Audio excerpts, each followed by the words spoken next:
Karibu tena katika kipindi chetu hichi cha afya na Dr. Sam, ambacho hichi kipindi kinajishughulisha na kutoa elimu ya afya kwa watu mbalimbali katika jamii. Kama wewe ndo mara yako ya kwanza unaungana nasi, usisahau kutusapoti kwa kusubscribe pamoja na kulike ili tuendelee kutoa kazi nyingine zaidi na elimu nyingine zaidi. Siku ya leo nitakwenda kuzungumzia tatizo ambalo limekuwa changamoto kwa watu wengi, ambalo tatizo hilo ni vidonda vya tumbo. Vidonda vya tumbo kitaalamu hujulikana kama peptic ulcer disease. Ni ugonjwa ambao umekuwa ni changamoto kwa watu wengi, na ukiangalia ni ugonjwa ambao umesumbua watu wengi sana, na watu wengi wameaminishwa kwamba ugonjwa huu hauna matibabu. Ila leo ninataka kwenda kukutoa wasiwasi kuwa matibabu ya ugonjwa huu yapo na yanatibika kabisa na kuisha kabisa vidonda hivyo.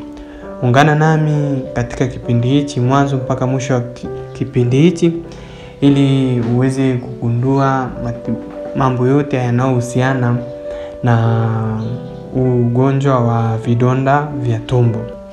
Sasa kwa kuanza, nataka tukaanze na maana ya vidonda vya tumbo. Je, nini maana ya vidonda vya tumbo?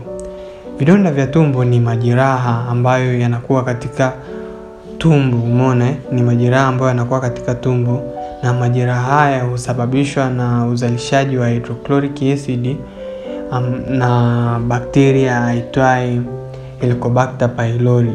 Kwa kifupi huwa wanamuita H pylori. Ni bakteria ambaye anajulikana kusababisha vidonda hivi vya tumbo. Umeona? Kabla ya kuingia kwenye sababu za vidonda vya tumbo, tukaangazie takwimu kwa Tanzania. Ukiangalia tafiti zilizofanywa na hospitali ya rufaa ya Muhimbili, inasema kwamba kati ya watu 116 ambao wanaumwa magonjwa ya mfumo wa mmeng'enyaji, watu 30 wanasumbuliwa na tatizo hili la vidonda vya tumbo, na kati ya hao watu 30, watu 17 vidonda hivyo vya tumbo vimesababishwa na huyu bakteria ambaye anaitwa Helicobacter pylori, H pylori. Kwa takwimu hizi tunaona kwamba ugonjwa huu wa vidonda vya tumbo mara nyingi huwa unasababishwa na huyu bakteria ambaye anaitwa vidonda vya tumbo. Sasa twende sasa kwenye sababu za vidonda vya tumbo. Je, ni mambo gani ambayo yanapelekea mtu kupata vidonda vya tumbo? Sababu kuu ambayo inajulikana ni maambukizi ya huyu bakteria ambaye anaitwa Helicobacter pylori, kwa kifupi anaitwa H pylori. Ni bakteria ambaye anasababisha vidonda vya tumbo. Na hapo mwanzo kama umenisikia nimekwambia katika miili yetu Mungu ametuumba kwa namna ya ajabu sana. Miili yetu imepewa mekanizmu ya kujilinda yenyewe kama yenyewe. Umeona? Ambapo kwenye tumbo lako kuna asidi, ambayo hiyo asidi inakusaidia wewe kufanya mmeng'enyo wa chakula pamoja na kuua bakteria wageni ambao wanaingia. Sasa najua unaweza ukaniuliza swali, kwa nini huyu bakteria aina ya Helicobacter pylori asiuliwe na hii asidi ambayo ipo tumboni mwetu? Jibu ni kwamba huyu bakteria ni tofauti na aina nyingine yote ya bakteria, kwa sababu ni bakteria ambaye anaweza kuishi kwenye mazingira magumu. Ni bakteria, wanasema ni bakteria mwenye ukuta mgumu, ana seli ambayo ni ngumu. Umeona? Ndio maana anaweza kuishi katika mazingira magumu kama tumboni kwako kwenye asidi kali. Umeona? Baada ya kuangazia hiyo, tuangalie ni namna gani ambavyo unaweza kumpata huyu bakteria. Ukiangalia huyu bakteria mara nyingi tunampata kwa njia ya kula. Umeona?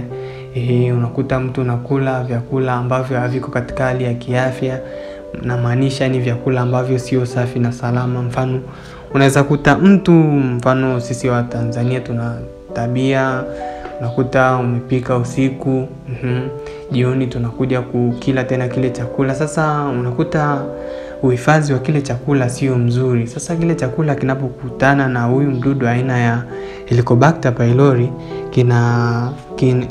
unakula ule mdudu na baadaye unakuja kupata maambukizi ya vidonda vya tumbo. Pia hivi tuseme maji haya tunayokunywa Pia maji ambayo sio safi na salama yanaweza kusababisha wewe kumpata huyu mdudu aina ya Helicobacter pylori na baadaye kwenda kupata vidonda vya tumbo. Kwa undani zaidi naweza nikaelezea kidogo ni namna gani huyu mdudu anaweza kukusababishia wewe vidonda vya tumbo. Huyu mdudu anapoingia kwenye tumbo lako huwa anatumia mkia wake kuingia katika kuta za tumbo zako, umeona, kwenda kujificha dhidi ya hii asidi kali ya hydrochloric acid, umeona, huwa anajificha kwenye kuta za tumbo lako. Kwa sasa akiwa anajificha kwenye hizo kuta, anaanza kuharibu zile kuta. Kuna kemikali, anazalisha kemikali inayoitwa kitaalamu wanasema ni urease, ambayo hiyo kemikali hubadilishwa kuwa amonia, ambayo hiyo amonia sasa inapelekea uwaga kwenye ukuta wa tumbo. Kuna tuseme ni kilainishi ambacho kinakinga kuta zako za tumbo dhidi ya hiyo asidi. Sasa kile kilainishi kinapokuwa kimeafektiwa kwa namna yote, yani kimeathiriwa kwa namna yote ile, inapelekea sasa ule ukuta wa tumbo kuathirika na kupata vidonda. Hivi ndivyo namna huyo H pylori ambavyo anaweza kusababisha vidonda vya tumbo. Sababu nyingine ambayo inakupelekea ukapata vidonda vya tumbo mara nyingi ni matumizi haya ya dawa za maumivu. Kitaalamu wanaita non-steroid anti-inflammatory drugs. Hizi ni dawa ambazo zinatumika kuponya maumivu. Kwa kawaida Watanzania wengi wanatabia kwamba mfano unakuta mtu ameumwa na kichwa, mtu ameumwa na tumbo, umeona, anatumia hizi dawa za maumivu bila kujua kwamba matumizi ya hizi dawa za maumivu kiholela yanasababisha ni hatari kwa afya yetu. Pia ambayo hatari hiyo ni pamoja na hivi vidonda vya tumbo, umeona. Sasa hizi dawa za maumivu kwa undani zaidi namna zinavyosababisha vidonda vya tumbo. Matumizi haya ya dawa za maumivu kwa muda mrefu, hasa kwa wale wagonjwa unakuta kuna wagonjwa wanapata maumivu ya muda mrefu ya miguu kwenye viungio, yani joints huku. Mara nyingi unakuta wanaumwa ugonjwa kitaalamu unajulikana kama arthritis, huwa wanapewa dawa za maumivu za muda mrefu, umeona, ambazo hizo dawa za maumivu akiwa anazitumia kwa muda mrefu zinampelekea kupata vidonda vya tumbo, ambao mekanizmu yake ni kama hivi. Huaga hizo dawa za maumivu zinazuia kemikali ambayo inaitwa prostaglandins. Hiyo kemikali inasaidia katika ukuaji wa kilainishi ambacho kinalinda kuta zako za tumbo. Kwa sasa kile kilainishi kikiwa kinazalishwa kwa kiwango cha chini, ukuta wako wa tumbo unabaki bila ulinzi, na hivyo ile hydrochloric acid inapokuja kuua vijidudu vile vilivyopo katika chakula vinaenda pia kuharibu kuta zako za tumbo, kwa sababu ulinzi wake umepungua na umepunguzwa kutokana na haya matumizi ya dawa za maumivu. Kwa hiyo mtu unaweza ukaja ukaniuliza, sasa daktari, mimi ambaye nina huu ugonjwa wa maumivu mfano kwa muda mrefu kama ugonjwa wa arthritis, nifanyeje? Sasa namna nzuri ya kutumia hizi dawa ni unatakiwa ufanye hivi. Unatakiwa kabla ya kutumia dawa uhakikishe umekula, umeshiba. Hapo ndipo sasa utaanza kutumia hizo dawa za maumivu, na kwa namna hiyo utakuwa umepunguza riski au hatari ya kupata hivi vidonda vya tumbo. Sababu nyingine ya vidonda vya tumbo ni matumizi ya pombe. Pombe ni kitu ambacho pia kinasababisha vidonda vya tumbo, ambapo huwa pombe ina kemikali ambayo inaitwa ethanol. Ile ethanol ndio inaenda kusababishia wewe vidonda vya tumbo, ambao kitaalamu wanasema ni cytotoxins, umeona. Kwa pindi ambapo inafika kwenye tumbo lako inaharibu zile kuta za tumbo lako, umeona, na hivyo kupelekea uwezekano wa wewe kupata vidonda vya tumbo. Hivyo ndivyo namna pombe ambavyo inakupelekea sasa wewe kupata vidonda vya tumbo. Na pia ukiangalia sababu nyingine, kuna watu wanasema stress zinasababisha vidonda vya tumbo, mara sijui kila vyakula vyenye asidi nyingi kama maharage inasababisha vidonda vya tumbo. Hiyo sio sababu ya vidonda vya tumbo, bali ni kwamba mtu ambaye anafanya matumizi ya haya vyakula vyenye asidi nyingi kama maharage, na pia mtu mwenye stress kupita kiasi, stress yani ni yupo kwenye, kama ana vidonda vya tumbo, ile hali ya vidonda vya tumbo inakuwa ni inakuwa yani tunasema inakuwa ni inafanya hali inakuwa mbaya zaidi. Kwa hiyo sasa ukiwa na stress pamoja na ukafanya matumizi ya vyakula kama vile maharage na una vidonda vya tumbo, unafanya ile hali yako inakuwa ni mbaya zaidi.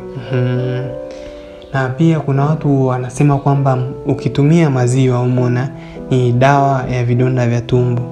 Hiyo sio kweli kabisa, kwa sababu maziwa yanafanya hali ya vidonda vya tumbo kuwa mbaya zaidi. Unaweza ukaniuliza ni kwa nini? Kwa sababu watu wengi baada ya kutumia maziwa, kama walikuwa na maumivu ya tumbo, yale maumivu huwa yanaisha na wanasema kuwa ni dawa ya vidonda vya tumbo. Hapana. Hii ni kwa sababu ifuatayo. Maziwa, tuchukulie mfano wa chokaa kwenye ukuta, umeona? Chokaa huwa inalinda ukuta kwa muda mfupi, umeona? Mvua inaponyesha ile chokaa huwa inaondoka. Hivyo ndivyo maziwa yanapofanya katika vidonda vyako vya tumbo. Pale unapokunywa yana act kama chokaa kwa muda mfupi. Pale maziwa yanapoisha yanaacha vile vidonda wazi, na ile asidi inakuwa imeshazalishwa kwa wingi, na vidonda vinakuwa vinaathiriwa zaidi na ile juisi. Manake maziwa inasababisha uzalishaji mwingi wa hiyo asidi ya aina ya hydrochloric acid, ambayo maziwa yakishaisha tumboni mwako yanaacha asidi nyingi. Ile asidi nyingi inasababisha madhara makubwa katika hivyo vidonda vyako vya tumbo. Kwa hiyo maziwa sio dawa ya vidonda vya tumbo. Sasa mtu anaweza kuja na swali na kuniuliza, je, daktari, mimi nitajuaje kuwa nina vidonda vya tumbo? Sasa zifuatazo hizi hapa ni dalili za vidonda vya tumbo. Kama una dalili mojawapo ya hizi hapa hivi, ni upo kwenye yani utakuwa una vidonda vya tumbo. Dalili hizo ni kama maumivu ya tumbo. Unakuta mtu anasikia maumivu ya tumbo sasa katikati hapa ya tumbo, na maumivu yale huwa yanakuwa kama yanachoma au unasikia kama yanaungua. Umeona? Maumivu yanakuwa kama yanachoma au yanaungua. Ndio hivyo. Na pia dalili nyingine, mtu anakuambia, daktari, mimi ninasikia tumbo langu linajaa, huwa nikila chakula kidogo tunasikia tumbo limejaa. Maana yake hapo una vidonda vya tumbo. Na pia mtu mwingine anakuambia, mimi daktari, huwa nasumbuliwa sana na kiungulia. Kiungulia kinanisumbua sana. Hiyo pia ni dalili mojawapo ya vidonda vya tumbo. Na pia kuna mtu mwingine unakuta akikaa muda mrefu bila kula ni anasikia maumivu ya tumbo. Umeona? Hiyo pia ni dalili mojawapo ya vidonda vya tumbo. Na pia mtu akila akasikia tena maumivu ya tumbo, maana yake pia huyu mtu tuna suspect kuwa atakuwa na vidonda vya tumbo. Na hizo ni dalili za kawaida, ila dalili mbaya zaidi ni unakuta mtu anatapika matapishi ambayo yana damu, au mtu anapata choo ambacho ni cheusi sana. Hii ina maana kwamba vile vidonda vya tumbo vimeshaanza kutoa damu nyingi kiasi kwamba sasa kinafanya mpaka choo chako kinakuwa ni cheusi sana. Hizo ni dalili za hatari. Na ukiona moja wa dalili hiyo kama choo cheusi, kutapika damu, au unakuta mtu unapungukiwa uzito, au unakuwa na dalili za upungufu wa damu kama vile kizunguzungu na mapigo ya moyo kwenda kasi, hizo ni dalili za hatari za vidonda vya tumbo, na unatakiwa uwahi katika kituo cha afya ili upate huduma za mapema. Hapo tumeshaona dalili za vidonda vya tumbo, na ukiwa na mojawapo ya hizo dalili unatakiwa uende hospitalini. Sasa usiseme moja kwa moja kuwa nina vidonda vya tumbo. Hapana, hizo ni dalili, pia ni dalili ambazo zinaingiliana na magonjwa mengine pia. Unatakiwa uende hospitalini ukafanye kipimo cha vidonda vya tumbo, ambacho wanaweza wakakufanyia kipimo cha kumeza au wakafanya kipimo cha choo kuangalia kama kuna huyo mdudu aina ya H pylori kama yupo kwenye choo chako, na kuanza kupata matibabu kamili. Sasa siku ya leo nitakwenda kufundisha matibabu ambayo unaweza ukayafanya nyumbani, yani tunasema matibabu ya asili. Matibabu ambayo unaweza ukatumia mwenyewe nyumbani kwako na ukasaa. Kabla ya hapo, nataka nikuelezeni ni namna gani ambavyo matibabu ya vidonda vya tumbo yanachukua muda mrefu. Kama nilivyokusha kusema hapo mwanzo, huyu mdudu aina ya H. pylori ni mdudu mgumu. Umeona, ni mdudu mgumu, na ukiangalia kwenye tumbo lako ameshasababisha vidonda. Kwa hiyo sasa tukitumia dawa ngumu kwenda kumuua huyu mdudu, tunakuwa tayari tunasababisha madhara mengine kwenye tumbo lako. Umeona, ndio kwa maana wanakuambia it is very tricky sana kufanya matibabu ya vidonda hivi vya tumbo kutokana na huyu mdudu kuwa mgumu na mazingira ya tumbo kuwa tuseme ni malaini. Hivyo ndio inasababisha matibabu haya ya vidonda vya tumbo kuchukua muda mrefu. Usitegemee kuwa kuna matibabu ya vidonda vya tumbo mtu anakuambia mwezi mmoja tu umepona. Huyo mtu ni muongo. Matibabu ya vidonda vya tumbo huwa ili upone kabisa vidonda vya tumbo, angalau umefanya matibabu kwa ndani ya miezi 3. Umeona, ukienda hospitalini watakupa matibabu ya kuanzia miezi 2 na kuendelea. Hapo ndipo sasa ukitumia matibabu hayo kwa huo muda kwa namna sahihi, una uwezekano wa kupona vidonda vya tumbo.